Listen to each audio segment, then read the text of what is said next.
क्या मैं यूके में रहते हुए खुश हूँ या मैं ज़्यादा खुश तब थी जब मैं पाकिस्तान में थी? ये सवाल मेरे लिए कभी-कभी बहुत ही मुश्किल सवाल भी हो जाता है और कभी-कभी उसका जवाब देना बहुत आसान हो जाता है। जब मैं पाकिस्तान में रहती थी, तो बाहर जाने के बहुत सारे ख्वाब भी देखती थी। मुझे बाहर जाने का बहुत शौक था। ऐसा नहीं सोचती थी कि शादी करके ही बाहर जाऊँगी।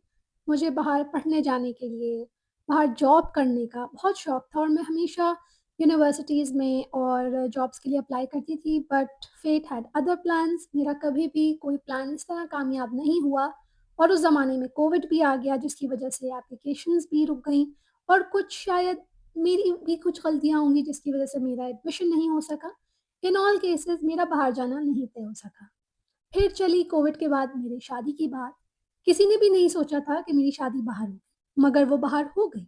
The proposal was very good, the boy was very good, family बहुत अच्छी थी, तो there was no reason to say no apart from the fact कि मुझे अपने घर को, घरवालों को, अपनी कंट्री को छोड़कर एक और कंट्री में सेटल होना था, which was a very difficult question for me. और मैंने इस चीज़ पे थोड़ा टाइम लिया, सोचा कि क्या मैं वाक़ई ये करना चाहती हूँ, क्या मैं नहीं करना चाहती? पर सच पूछें तो जब शादी की बात आती है ना, तो आप जब तक किसी सिचुएशन में रहते नहीं हैं, आपको उसकी डीप डाउन पता नहीं चलता कि उसके क्या एडवांटेजेज़ या डिसएडवांटेजेज़ होंगे। किसी और से सुनने में ना बहुत अलग होता है, जब तक कि आप उस सिचुएशन में खुद ना हो, उस सिचुएशन को खुद आप एक्सपीरियंस ना कर लें, तब तक आपको उसकी बारीकियों का पता नहीं चलता। फ़ास्ट फॉरवर्ड, हाँ, हो गई, रिश्ता पक्का हो गया, शादी भी हो गई। कोविड अभी चल रहा था जिसकी वज़ह से मेरा वीज़ा डिले हो गया। लास्ट वीडियो जो मैंने अपलोड की है that is all about my spouse visa experience. If you want to check it out, आप मेरे प्लेलिस्ट में देख सकते हैं या फिर मैं एंड स्क्रीन में ज़रूर ये वीडियो लगा दूँगी। तो तकरीबन 1 साल का टाइम था जिसमें मुझे वीज़ा नहीं मिला था और almost after 10 to 11 months I reached UK to my husband. और वो भी एक बहुत ही खुशी का माहौल था, बहुत खुशी का टाइम था, इमोशनल टाइम भी बहुत था। अपने घरवालों को छोड़ना आसान नहीं होता, स्पेशली फॉर समबडी जो बहुत ही ज़्यादा लाडला हो, घर का छोटा हो और हमेशा हर चीज़ घरवालों से पूछ-पूछ के की जाती है। और वैसे भी जब हम पाकिस्तान में रहते हैं ना, तो हम लोग बहुत ज़्यादा पैम्पर्ड होते हैं। तो ख़ैर, मैं आ गई यहाँ पर, सब चीज़ें शुरू में अच्छी लग रही थी, लेकिन यहाँ आके बहुत ख़ामोशी फ़ील होती थी। यहाँ आके घरवालों की इतनी याद आती थी, इतनी याद आती थी कि रोज़मर्रा के जो काम होते हैं ना, वो भी नहीं होते थे। ये सोच के कि यार, वो लोग क्या कर रहे होंगे? मैं यहाँ क्यों आ गई? हर बात पे रोना।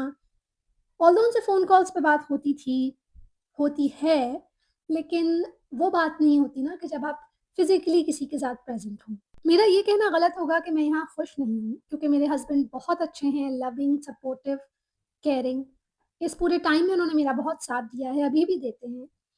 क्योंकि मैंने शादी किसी ज़ोर ज़बरदस्ती से तो नहीं की थी ना, तो मैं ये जानती थी कि मैं यहाँ आऊँगी। हमारी इस बारे में बात भी हुई थी, हम दोनों ने आपस में इस बारे में बात की थी। मेरे हस्बैंड ने मुझसे पूछा था, if you are ready for this decision, क्योंकि ये एक बहुत बड़ा स्टेप होगा तुम्हारी लाइफ़ में, सब चीज़ें छोड़कर मेरे साथ आना। तो अगर तुम कंफर्टेबल हो इस बात से, then go ahead with this rishta, otherwise it's okay.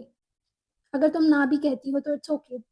और मैंने फिर इस बात को समझा कि भई मैं अपनी खुशी से आई हूँ और हर वक़्त मुँह बसूड़ के रहना या हर वक़्त सैड होते रहना, ये तो ज़िंदगी का हल नहीं है ना। क्योंकि कहते हैं कि अल्लाह ताला भी आपको आपकी करंट सिचुएशन में इसीलिए डालते हैं क्योंकि उनको लगता है कि वो सिचुएशन आपके लिए ठीक है। तो आपको सब्र-शुक्र के साथ भी सोचना चाहिए कि जिस मुकाम पे, जिस वक़्त, जहाँ पे मैं खड़ी हुई हूँ या खड़ा हुआ हूँ, वो अल्लाह ताला की मर्ज़ी से ही हो रहा है। और हमें अपने हालात पे शुक्र सब्र करके और उसके साथ उसको बेहतर बनाने की कोशिश भी करनी चाहिए। आहिस्ता-आहिस्ता टाइम गुज़रा, मैं भी सेटल होना शुरू हो गई। लेकिन ईद पे, बर्थडेज़ में जब लोग दावतों में जाएँ, वहाँ पे शादियाँ होती थीं, ये स्पेशल मौकों पे मैं कुछ ज़्यादा ही मिस करती थी। लेकिन फिर मैंने अपने आप को सोचा कि बिज़ी करूँ। अब बिज़ी करने के लिए क्या कर सकते थे? या तो जॉब कर सकते थे या कोई ऐसा वॉलंटियर काम कर सकते थे। मैंने चूज़ किया कि मैं बिज़नेस स्टार्ट करूँ।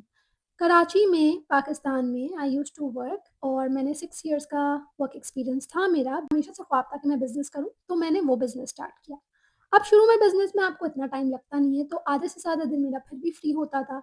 तो मैंने ये चीज़ समझी कि जितना फ़ारिग इंसान होगा, उतनी ज़्यादा सोचें भी उसको आएँगी और इस चीज़ को कम करने के लिए मुझे कुछ स्टेप्स लेने पड़ेंगे।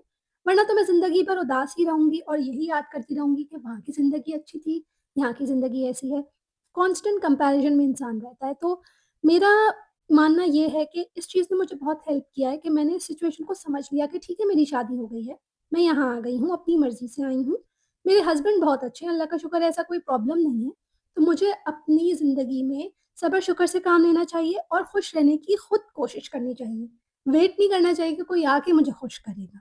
दूसरी बात ये है कि अगर आप जॉब, बिज़नेस या कोई काम नहीं कर सकते क्योंकि आपके छोटे बच्चे हैं या आपकी कोई और मजबूरी है, तो आप घर से बाहर निकलें, दोस्त बनाएँ, कम्युनिटी सेंटर्स में जाएँ। यूके की एक बहुत खूबसूरत बात है, यहाँ पे जगह-जगह लोकल कम्युनिटी सेंटर्स हैं।